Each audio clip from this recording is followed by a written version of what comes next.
Right, we are back here at Song of the Day, coming to you from the Rock Cave. I'm your host, Mark Pierce. It's Wednesday, Wanderlust Wednesday here in the cave.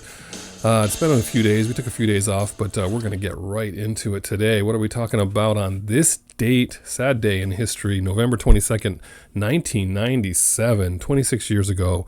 Lead singer of INXS, Michael Hutchence, dies at the young age of 37. Shocking to all of us who were fans. I mean, what a lead singer and performer and frontman he was for this band, and this band just dominated the 80s. Almost 100 million records sold, and if you are of a certain age, you just loved INXS.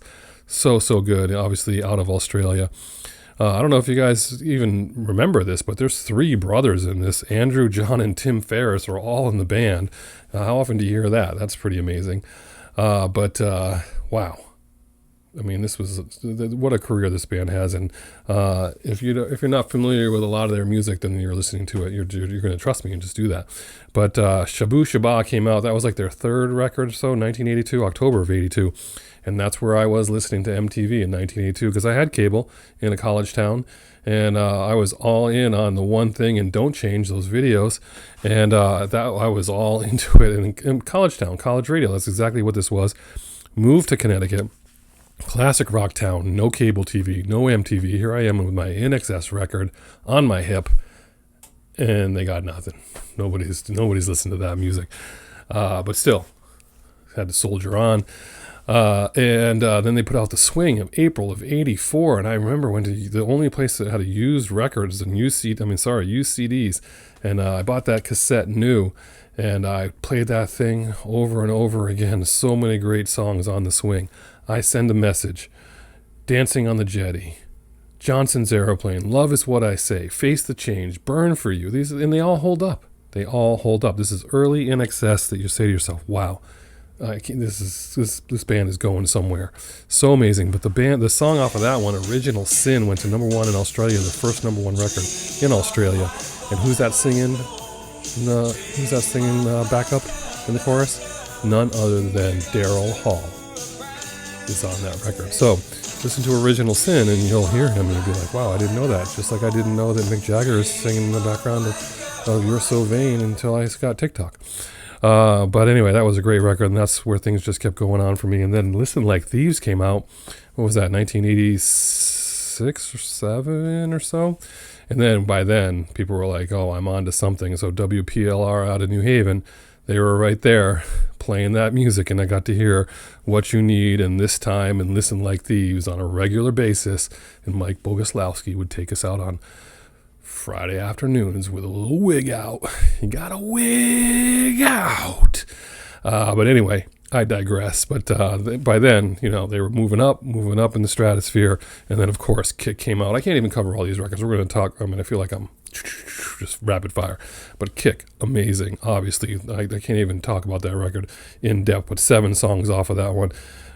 Never Tear Us Apart, Need You Tonight, Devil Inside, New Sensation. So good. Saw INXS in concert. We've talked about that. Michael Murray, I believe you saw this same concert. Halloween, October 31st, 1987 at UConn. They played. This is when they were warming up to get ready for the Kick tour. They were playing in college halls. Just think about that for a minute. And they paid like 24 songs, 25 songs. I dug up a set list that they say is comparable to Around the Time, so we're going to post that below. But pretty amazing set list. And yes, that's one of the few bands that I can say that I saw before they just became huge, because this was Halloween of '87. And then all of a sudden the songs started coming out, and by spring it was a world tour and they were playing huge stadium. I mean, they were just massive. So consider ourselves lucky to see that one, because that was an amazing concert. And then they keep churning more stuff out. The next record, X, and then Welcome to Wherever You Are. I've got a great poster upstairs, one of these giant Subway posters up there from That's Favorite. And I love the song Not Enough Time. Great song. And so there's so many great songs from INXS. You're going to post below. Just tell me what your favorite songs from INXS are. But he is missed to this day, and what a singer he was.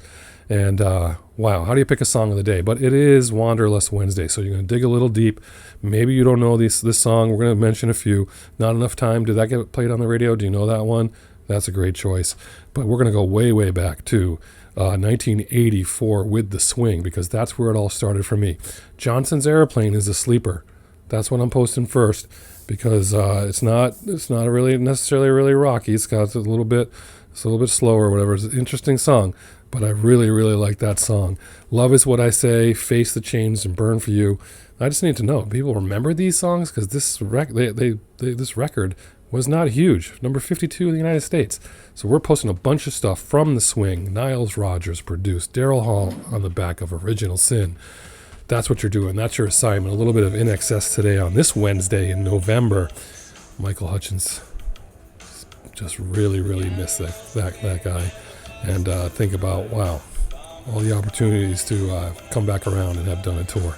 Pretty amazing if that could have happened.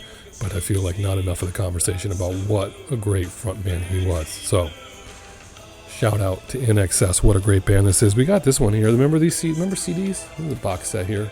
This is Shine Like It Does, the anthology, 1979 to 1987. 2 discs and a book. Still got it. All right. Whatever you're doing today, I hope it involves music. Throw INXS on and remind yourself about how damn good this band was. And as usual, I'll catch you on the flip side.